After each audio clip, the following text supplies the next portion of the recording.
नमस्ते। चलिए आज एक बहुत ही प्यारी सी बात समझते हैं। एक ऐसा छोटा सा राज जिसे अगर समझ लिया ना तो जिंदगी की बड़ी बड़ी मुश्किलें भी एकदम आसान हो सकती हैं।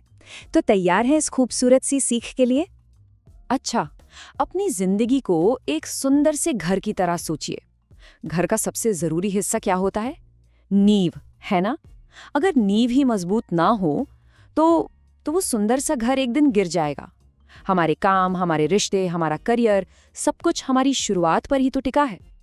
तो आज हम क्या क्या बातें करने वाले हैं? देखिए, हम इन 5 आसान सीढ़ियों से मजबूत नींव के महत्व को समझेंगे। हम ये भी देखेंगे कि वो कौन सी आम गलतियां हैं जो हम सब कर बैठते हैं। और हाँ, आखिर में कुछ छोटे छोटे टिप्स भी होंगे जिन्हें हम अपनी जिंदगी में अपना सकते हैं। तो एक मजबूत शुरुआत इतनी जरूरी क्यों है? सोचकर देखिए। अगर घर बना रहे हैं तो सबसे पहले ये पक्का करेंगे कि नींव सीधी और मजबूत हो, क्योंकि अगर पहली ईंट ही टेढ़ी रख दी तो पूरी दीवार ही टेढ़ी बनेगी, है ना? जिंदगी का भी बिल्कुल यही हिसाब है। अगर हमारी नींव ही मजबूत नहीं है तो आगे बढ़ना बहुत मुश्किल हो जाता है। चलिए इन बातों को और आसानी से समझते हैं। देखिए, शुरुआत में हुई गलतियों को बाद में ठीक करना बहुत मुश्किल होता है। और पता है, अच्छे आइडिया से भी ज्यादा जरूरी होता है अच्छे लोगों का साथ। ये बिल्कुल एक क्रिकेट टीम की तरह है। भले ही टीम में कितने भी बड़े स्टार खिलाड़ी क्यों ना हो, पर अगर सब मिलकर नहीं खेलेंगे तो मैच जीतना तो नामुमकिन है। तो अब जब हम मजबूत नींव का महत्व समझ गए हैं, तो चलिए उस आम गलती के बारे में बात करते हैं जो अक्सर हम सबसे हो जाती है। पता है सबसे आम गलती क्या है? वो ये है कि हम सब योजना बनाने के लिए पूरा समय ही नहीं लेते, बस बिना सोचे समझे किसी भी काम में कूद पड़ते हैं। ये कुछ ऐसा है जैसे तेज बारिश आने वाली है और हम फटाफट छत पर तिरपाल डाल देते हैं, बिना ये देखे कि उसे ठीक से बांधा भी है या नहीं। नतीजा क्या होता है? पहली ही तेज हवा में सब उड़ जाता है।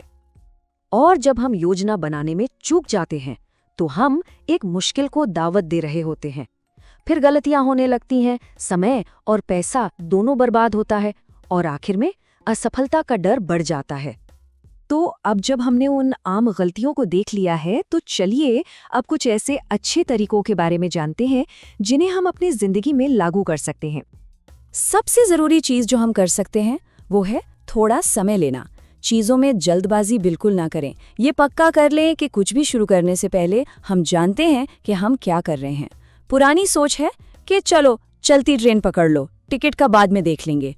और नई समझदारी वाली सोच है कि पहले टिकट कंफर्म करो, अपनी सीट पक्की करो और फिर आराम से सफर का मजा लो।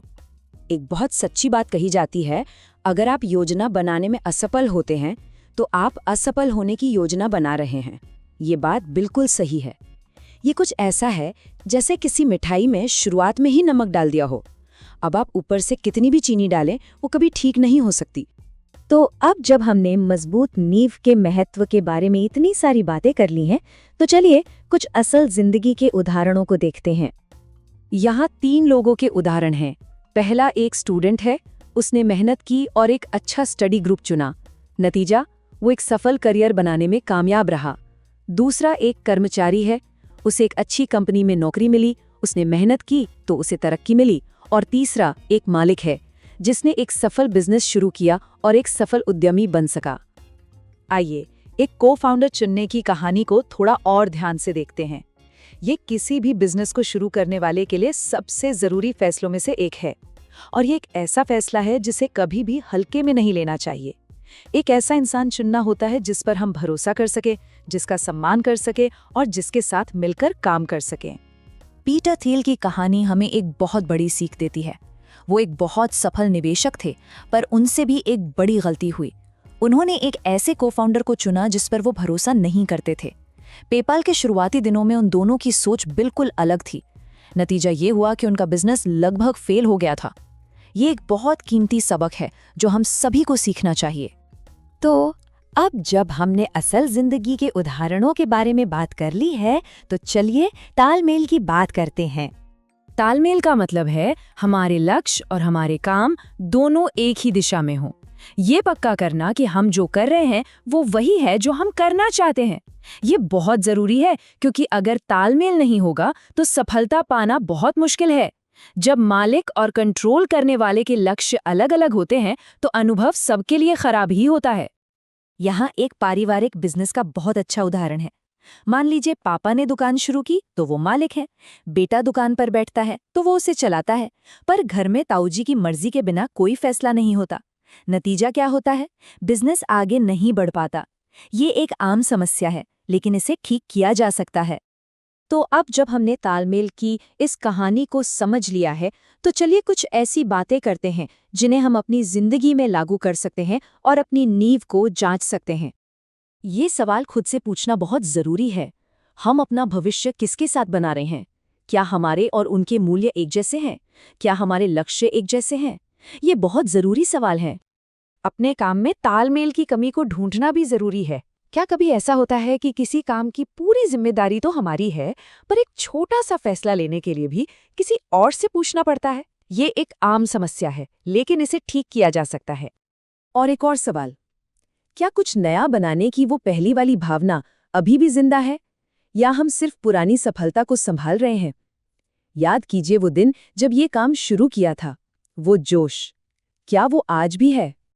चलिए आज एक छोटा सा काम करते हैं।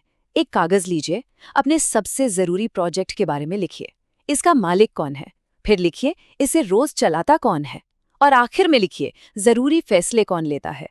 अब देखिए कि ये तीनों भूमिकाएं कहाँ एक दूसरे से उलझ रही हैं, और कोशिश कीजिए कि आज ही उस एक उलझन को सुलझाएं। एक बहुत ही अच्छी बात कही गई है, अगर आप योजना बनाने में असफल होते हैं तो आप असफल होने की योजना बना रहे हैं। और ये बिल्कुल सच है। गलत दिशा में तेजी से भागने से तो कहीं अच्छा है कि सही दिशा में धीरे धीरे चला जाए। तो आज हमने क्या सीखा? हमने सीखा कि एक मजबूत नींव बनाना कितना जरूरी है। हमने कुछ आम गलतियों के बारे में भी जाना, और अंत में हमने कुछ उपयोगी बातें सीखी जिन्हें हम अपनी जिंदगी में लागू कर सकते हैं। उम्मीद है आपको ये सब सुनकर अच्छा लगा होगा। सुनने के लिए धन्यवाद।